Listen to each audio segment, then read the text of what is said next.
you feel pressure? Did you feel nerves? Well, not really, to be honest. No. How difficult is what?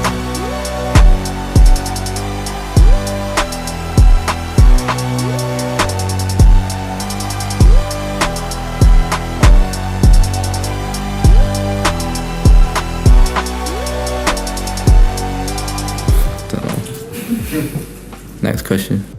Being too stupid to feel or even understand pressure must be an elite tool for an athlete. So listen to this. If you're one of those people who watch Cole Palmer stutter in his interviews and think to themselves, see, he's so dumb, I got bad news for you. It's time to lock those eyes to the screen and realize that Cole Palmer is one of the smartest players in the league. I don't care what goes on outside the pitch. This guy has been pulling outlandish numbers since he was a child, and still, check any scouting reports and the first thing they mention is never his dribbling or his goal scoring, it's his football IQ. The kid is a footballing genius. Go back to 2010 when the kid was still back in goddamn Wythenshawe, splitting his time between after-school detention, watching his father in the Sunday League and playing grassroots football, and everyone around him already knew it. Just listen to what his first coach once said. Every game, I'd catch myself about to yell, "What are you doing?" Only to realize 5 seconds later that this prodigy had put in a pass that I would have never even seen.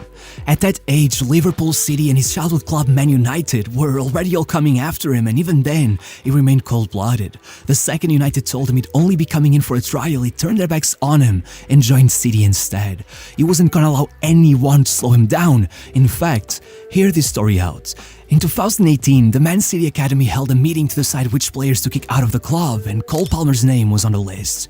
With all of his teammates growing far bigger than him, his performances had been in decline for 2 whole seasons, and with everyone looking for the fastest, most dominant dribblers, they were on the verge of signing off on his release when Jason Wilcox, the director of the whole academy, stepped in and overrode their decision. When asked what he saw in him, you know what he said? He's extremely clever. You guys can even see the things he's seeing. And over the next 12 months, after years of going home lamenting to his father that he just wished he was bigger, Palmer jumped up from 5'7" to 6'2" in a flash. Just 1 year later, not only was he captaining Man City's under-18s to the league title, putting down 20 goal contributions in 1100 minutes, but he had put them in the final of the FA Youth Cup, where he assisted their first to level the match, then score the winner and lifted up his jersey to show a picture of Jeremy Whiston, his former teammate who tragically took his own life after City refused to help him find an agent after dropping him from the academy right in the middle of the pandemic. As Palmer would go on to say, off the pitch, I may not be the loudest guy, I don't say much, but once there, it all comes out. And over the next 3 years, it would not be any different. The only problem was that the reward never came. The next season, they got him training with the first team permanently while still playing mostly with the under-23s, but even once the 19-year-old completely dismantled guys that should be playing 4 age groups above him, dropping 19 goal contributions in just 1200 minutes and taking the league title again, all Pep Guardiola had waiting for him was 1 League Cup appearance and 8 minutes in the Champions League. The year after that, he opened things up with his first goal for the senior team, then came back on a month later against Burnley and ran into the dressing room the moment the final whistle was heard, grabbed his coat, ate a cereal bar, and ran out the back door as Grealish and Foden looked at him like he was crazy. An hour later, he was already back with the under-23s asking the manager if he could still be put in the starting 11 despite having already played a match that day, and by the end, he had banged in a hat-trick. But even when the press came up to him, asking him about the situation, all he had to say was, "If there's a game happening somewhere, I want to be in it. This isn't a big deal, I think a couple other lads have done it too." Minus the hat-trick. But even though this whole situation earned him a few more first-team call-ups, even though he scored in the Champions League just 3 days later and came back in January to take the man of the match in his first game of the year, that would be his last appearance. With a foot injury leaving him out for 3 months and Pep too busy fighting off Liverpool to notice he had been averaging a goal contribution every 85 minutes he had played under his guidance, he kept hearing the same old promise: next year, it will be your turn. But even though City closed the transfer market by shipping out Gabriel Jesus and Sterling, supposedly opening up the way for Palmer's full introduction into the team, it wasn't quite like that. 10 months later, though 21-year-old Palmer got to collect the Champions League medal as his team conquered the second ever treble in the history of English football, the reality is that he had virtually nothing to do with it, and he knew it. Looking at his 25 appearances, you'd almost be led to believe that things had changed, but really, the kid who a year before seemed to be salivating at the chance to play wherever it may be, was now averaging only 25 minutes of game time whenever Pep even let him on the pitch.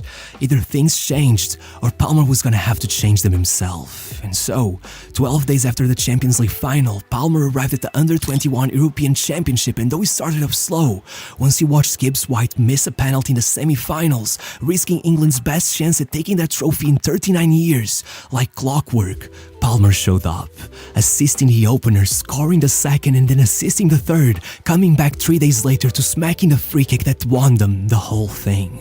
Now, Cole Palmer was an European champion in his own terms, a Man City Academy graduate with 13 years of service to the club under his belt, and still, even after he came in late against Arsenal, putting Man City in front of the race for the Community Shield only for them to choke and let go of the title in the last minutes, not to mention that a few days later he also scored their only goal in the European Super Cup, saving the club from starting the year by losing out on 2 trophies. By the time he got back to Manchester, instead of being welcomed with cheers, Pep Guardiola, the same guy that had promised him that he'd finally be made into a starter the moment Mahrez left, came to him with an offer, a loan deal out to Burnley.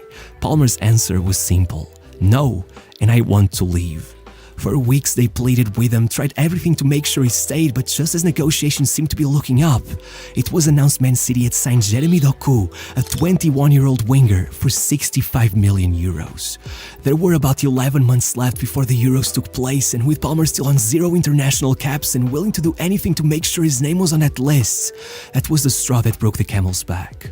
Only 4 days later, Fabrizio Romano claimed that after failing to secure the signing of Michael Olise, Chelsea were now in rapid-fire negotiations for a mystery attacker, and just as the fans began hyping up half a dozen big-name players they believed could be their new signing, it was announced their mystery man was Cole Palmer.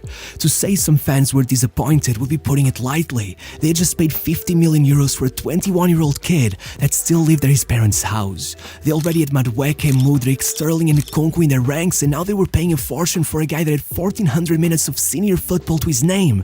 When Foden was the same age, it was already up to 7,000.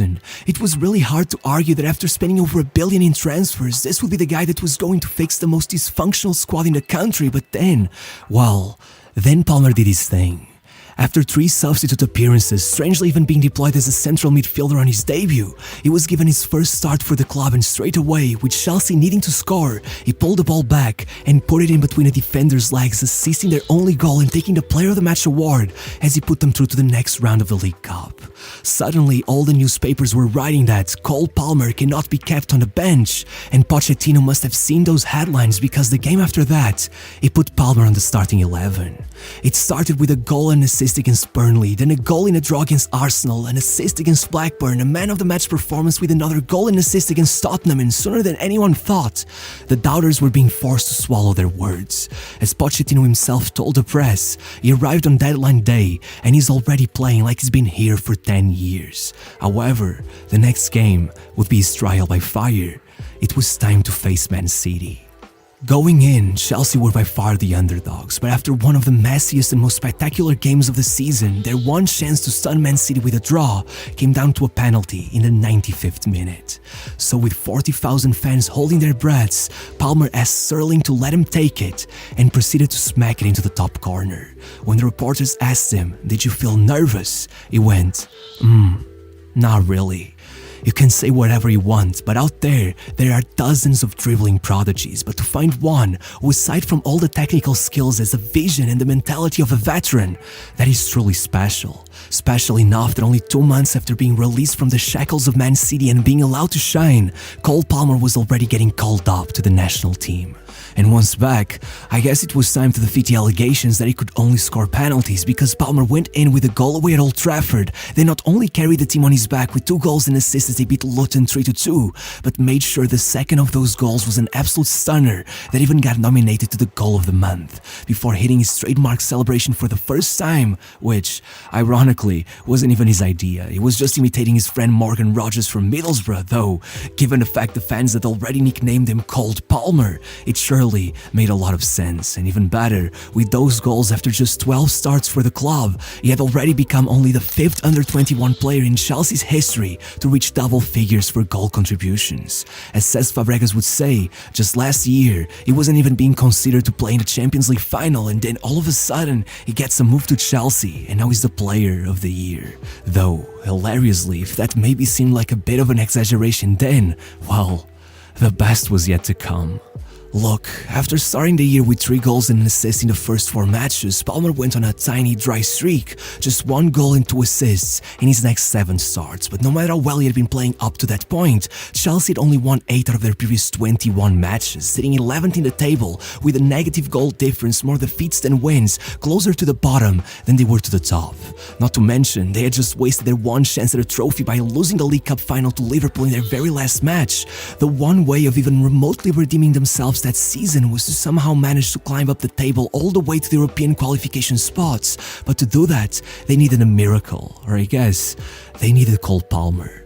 First game, he assisted a late equalizer just as they were about to come out of it with a defeat to Brentford then. By the way, remember when I mentioned he had become the 5th under-21 Chelsea player in history to break 10 goal contributions in the Premier League? Well, now he had already outright broken Arjen Robben's record that stood for nearly 20 years. And the game after that, he pulled off a goal and assist, clutching the 3-2 win against Newcastle. 6 days later, having already scored a goal and started the counter that led to the other, he went into injury time still tied against second-tier Leicester thanks to the fact he allowed Sterling to take a penalty, which he missed. So again, Palmer came out of nowhere with a backheel assist to secure the win. And finally, against Burnley, he pulled off another brace to force the game into a 2-goal draw, convincing half the country that unless Cole Palmer's legs gave out, Chelsea would not taste defeat again.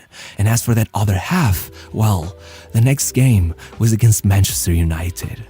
It all started off well, with Chelsea going in front 2-0 in just 20 minutes, with of course Cole Palmer scoring through a penalty, but then Chelsea started playing just as they had the whole season, and by the time the game went into injury time, they were behind. Still, with everyone believing the match was done and dusted, 6 minutes later, Dalot brought Madueke down inside the box, which, as you may have guessed, meant another goal for Cole Palmer. Though that one stopped looking as impressive once he scored another just a couple minutes later to complete the hat-trick and take the win for his team. But yet again, that would not be the peak of his season. The next game, he assisted a decisive goal in yet another draw, and then against Everton. No words would do it justice. To start things off, a backheel touch to Jackson, then the cleanest of curlers with his left foot. 5 minutes later, he comes out of nowhere to head in his second, and only 11 minutes after that, he intercepts it and smacks it in from 40 yards out. It was the fastest perfect hat-trick in the history of the Premier League, the only first-half hat-trick in Chelsea's history, the first Chelsea player to score in 7 consecutive home games, and only the second to score hat-tricks in back-to-back home matches. And even after all of that, with Jackson and Madueke arguing over who would take a penalty, he goes in, takes the ball, pushes them away, and sends it in as cool as ever, going level with Berbatov as the second player to score the most Premier League penalties without missing, and with Erling Haaland as the Premier League's top scorer, despite having taken only 60 shots up till that point, while Haaland was already up to 101. As the legendary Alan Shearer would say, we're talking about a player with massive mental strength that isn't a moment where he isn't calm and measured. Or in the words of The Athletic, to watch Palmer is to watch a footballer who thinks at a higher speed and definition than those around him. That's his football IQ. He slows down the mind's eye and then he finds the space, usually where there shouldn't be any. And of course, to finish off the season, a goal against West Ham and then an assist in a 3-2 win, a goal in a 2-1 win, and an assist for the winner in the final match of the season, completing a run of 12 matches without a defeat and getting Chelsea up to 63 points, out of which he was directly responsible for 27. Take away the points won by Palmer's goal contributions and Chelsea would be just above Forest, 1 place above the relegation line. Meanwhile, they were instead 6th with direct qualification to the Conference League. In what was practically his debut season, Palmer had contributed to 48% of his team's goals, more than any other player in the league, 33 goal contributions in 33 matches, only bested by Ronaldo and Haaland across under 22 players, despite the fact that thanks to his late transfer and initial doubts, Palmer had only played 74% of the available minutes. Make those stats time-dependent and suddenly he'd be above every Chelsea player in modern history, except for 2010 Drogba. Not even Prime Hazard could beat this version of Palmer, and though Haaland would indeed end up beating him to the Golden Boot, well, we're talking about a goal-scoring monster. Ignore him, and the highest goal-scoring scorer over the previous decade, had taken 23 goals, only one more than Palmer, meaning that no matter what, when the awards came, that was meaningless.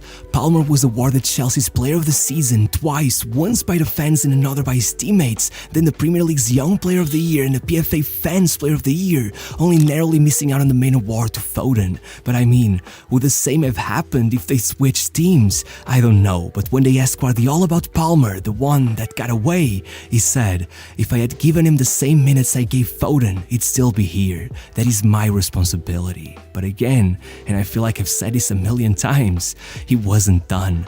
Palmer had gotten his ultimate wish. With James Maddison going out injured, he was called up to the Euros. Look, no matter what, they barely even considered him. 20 minutes across 3 group stage matches and not a single start throughout the whole tournament. And somehow, he still managed to be one of the most decisive players.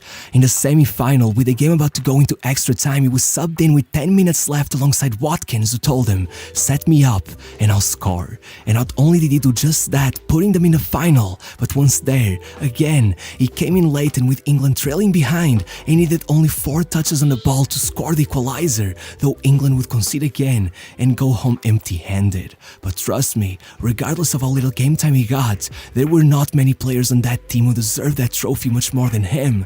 And thankfully, there's still time. Not only has Palmer started his second season with a goal and 4 assists in his first 5 matches, but with rumors already brewing that another club could come in and take him from Chelsea, one thing is sure, wherever he goes, I'm sure he will never freeze up under those floodlights.